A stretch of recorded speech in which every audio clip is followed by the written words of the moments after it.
I remember going to the bar across from the Billboard every single weekend when I was 22. And if you would have asked me even like 2 years ago, you're like, do you think you'll be on a billboard? There's no part of me that would have felt that, especially like it being me. Yeah. It's another thing if it was like my photography. Yeah. I'd be like, you know what, maybe, but like it's me on the billboard. Yeah. So it's very surreal. I made my boyfriend take me a couple times already to go see it. Yeah, and it's so crazy. It's really so iconic and Yes, awesome, yes. and you're right there. So walk me through the shoot. What was the concept of it, and how did you end up holding a chicken? Yeah. So the chicken comes from a couple months ago. I was self-shooting, and I was like, you know what would be so funny is if I took a photo with my chicken. Yeah. And I just took it, I posted it, I didn't think anything of it, and it blew up. Like, blew up. Yeah. People loved it. And so when I got reached out to by Dirty Bills, who owns that billboard, they hired me to shoot the campaign for their new bikinis they're selling. Sure.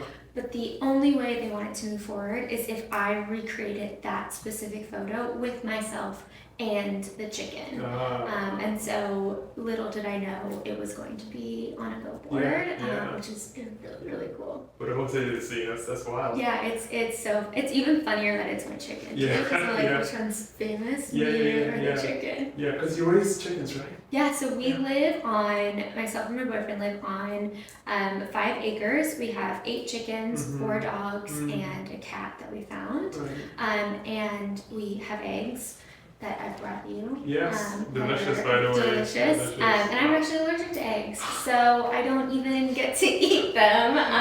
So I just bring them as gifts to people that I love. Yeah. Wow.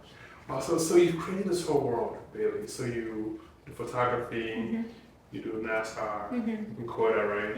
You do models, chickens, and now a billboard. Yeah. So tell me, so what does you always exude a lot of confidence? So what does confidence fit into this whole world you created? Yeah, I mean, I think confidence is one of the most important parts of being successful, whether it's faking it until you make it, or having the confidence that even if you don't know how to do something, you'll figure it out. Right.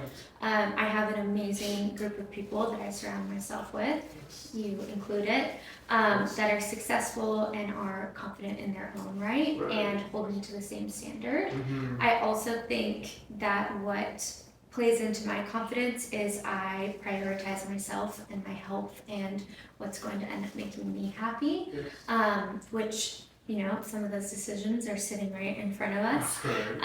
And I think that is, choosing yourself and just making sure that you believe in yourself and you are capable and know that you are is a really big part of being confident. Yeah, that's wild.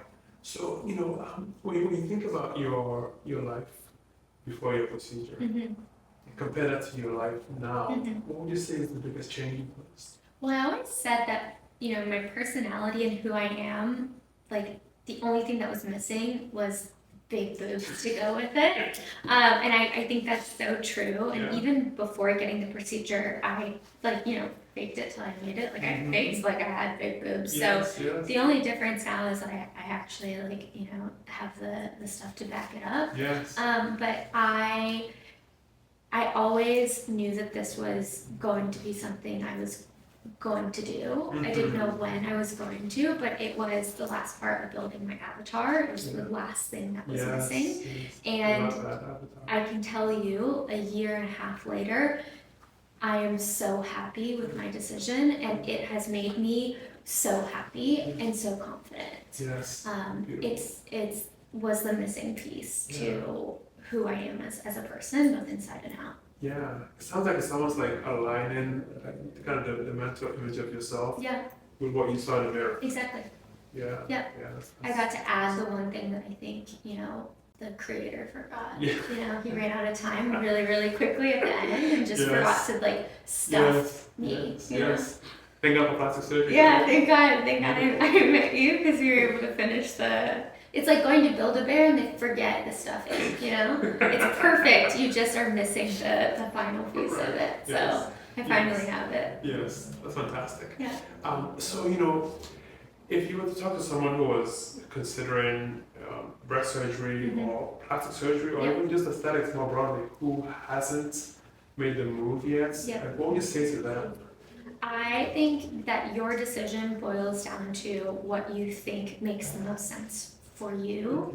You should never make a decision based on the perception of other people. Yes. But if you think getting giant boobs is going to make you so happy, you should do it. If you think a different nose is going to make you happier, if you think filling in your crow's feet is going to make a difference, you at the end of the day look at yourself more than anyone else does. And if that's going to change how you perceive yourself and your happiness, you should do it. There's no price tag that you can put on happiness. But there is a price tag you put on boobs, and worth it. You know, like I think like I struggled a little bit with like how other people would perceive me because of this decision. But as soon as I transitioned to like, this is going to make me so happy, and I've always wanted this. Yes. It's like when a guy buys a Porsche. You know, like he's never driving down the road thinking like, oh, I wonder if people are thinking about how much money I spent on this car. Right. He's thinking, look how fucking fast I am. Yes. You know, and that is how I perceive my boobs. Like I don't ever think about like, oh, you know, well, when they're like up to my neck. Like right now, sometimes I'm like, oh, maybe people are thinking, but like I don't ever walk down the street and think like, oh, people are judging me. I'm like, look at these beautiful creations. They're brand new. Everyone should look at them. So that's, I think, how anyone should evaluate any decision in life, whether it's a car or, you know, silicone implants. Yeah. It sounds like almost like living life on your own terms. Yeah. That's possible. At the end of the day, you have to be happy with yourself. Yes. So if you are making decisions based off of other people and what other people think you should do, you're not going to be happy.